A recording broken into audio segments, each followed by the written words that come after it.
Okay, now we're going to do absolute value and inequalities. So take a minute, pause the video, copy this down, and then come back. Okay, and you notice our steps have changed a little bit from yesterday. So we're still going to get the absolute value alone, which it is. And then it says write as two equations. Notice I'm no longer concerned with checking if it's a less than. We'll come back to that. Okay, write as two equations. So I'm going to come back to 6x is greater than 24 and 6x and negative 24. And notice my little star here. When I make the negative one, I have to swap the sign on that one. So on this one, I'm going to swap my sign. So when I make my negative, I have to swap the sign on this one. That's my little star. Now I'm going to solve both of these. And divide by 6. X is greater than 4, and x is less than negative 4.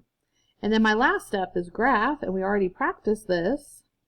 So this says 0, 4, negative 4. You don't have to draw in all those little extra things. This one says I'm going to graph.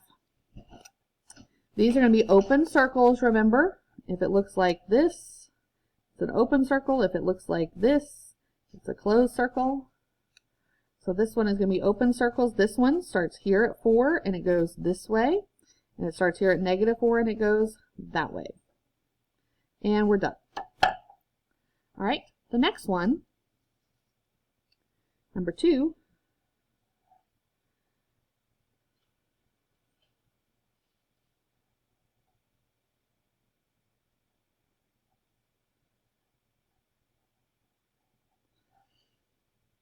All right, so we're going to start off and I want to get the absolute value all alone. So I'm going to minus the 13. And then I'm going to be really careful because there's still a negative outside this x. And that's 6.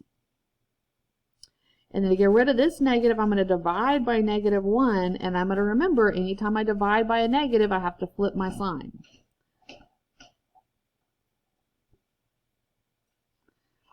Now, I'm going to write it as my two equations, x greater than negative 6. And when I write my second one, I'm going to remember my star when I do my second one, and I change the sign on this one. I changed it. This also has to be flipped. Now this one, there's nothing else to solve here, so I'm ready to graph. I've got 6, I've got 0, and I've got negative 6.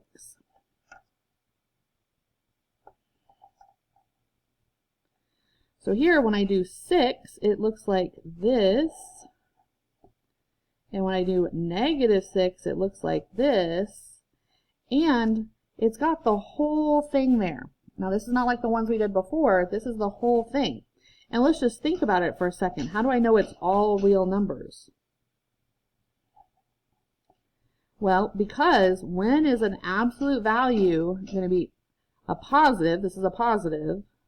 When is a positive greater than a negative? Well, a positive is always greater than a negative, so my answer is all real numbers, or I could write it like this, all real numbers. Okay, number 3.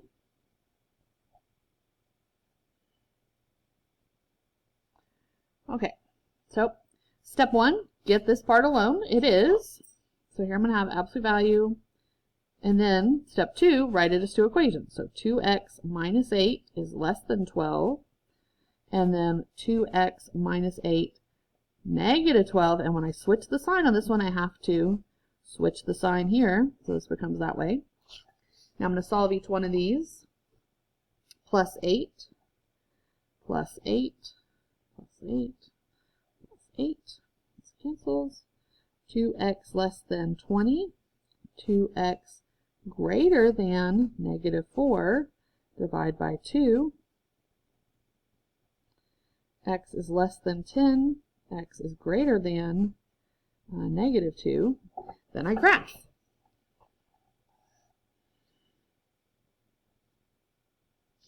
When I do put these on here, I am careful. 10 is a lot farther away than 2 is. I don't have to put all the little marks in there, but it's nice to show that part. So now when I start graphing, this one has x goes this way, and this one has, this one goes this way, and it's just the numbers in between, and I can check. And I can check to make sure this one is different than that one, and it's just in between, because if I think about this first thing, when I got the absolute value alone, is a positive always less than 12? No, there's lots of positive numbers that are not going to be less than 12. So in this case, it's not all real numbers, because not everything will work. It's only the things in between here. This one worked because a positive, this one was all real numbers because a positive is always going to be greater than -6. So I could rewrite this one with our little notation like this that we did before, because it's just one piece. Up here it was 2 pieces, so I could leave it as 2 pieces. Here it's just one piece, so it's going to be -2, less than, and 10. I don't add the equal signs because my original problem didn't have the equal signs. And it has the open circles.